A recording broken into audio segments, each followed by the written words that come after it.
கப்பி இப்போ நம்ம க்ளீன் பண்ண போகிறோம். நம்ம கப்பி தொட்டி ரொம்ப அழுக்காக இருக்குது. வாங்க க்ளீன் பண்ணுறத பார்க்கலாம்.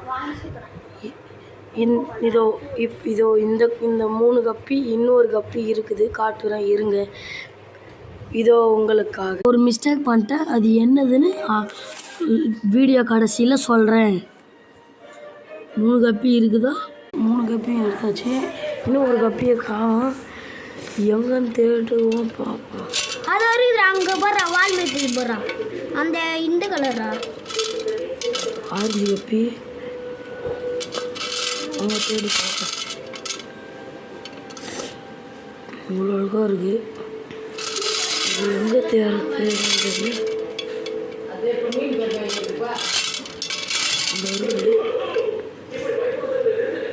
ஃப்ரெண்ட்ஸ் செம்ம அழுக்கு பாருங்க ஃப்ரெண்ட்ஸ். ஆரஞ்சு கலர் செத்து போச்சு ஃப்ரெண்ட்ஸ். ஆரஞ்சு கலர் செத்து போச்சு ஃப்ரெண்ட்ஸ். ஆனால் உயிரோட இதில் அழகாக இருக்குது பாருங்க. 3 கப்பி, ஒரு கப்பி தான் செத்து போச்சு. என்ன பண்ணுறதுன்னு தெரியல ஃப்ரெண்ட்ஸ். இப்போ கழுவுனா பாருங்கள் எவ்வளோ அழகாக இருக்குது தொட்டி.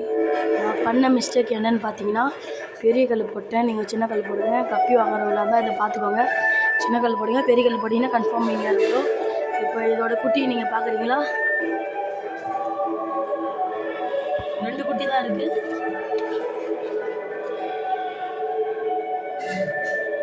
பார்த்தீங்கன்னாலே தெரியும், அழகாக இருக்கும் குட்டி.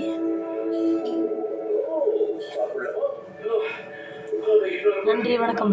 என் ஃப்ரெண்டு மான்ஸ்டர் ஃபிஷ் வச்சுக்கிறான். அந்த மான்ஸ்டர் ஃபிஷ் என்னென்னு நான் நாளைக்கு வீடியோவில் காட்டுறேன். அதுக்கு மறக்காமல் சப்ஸ்கிரைப் பண்ணி வச்சுக்கோங்க. அப்போ தான் நாளைக்கு வீடியோ வரும். நாளைக்கு மான்ஸ்டர் ஃபிஷ் வரும், கண்டிப்பாக வரும். நன்றி, வணக்கம்.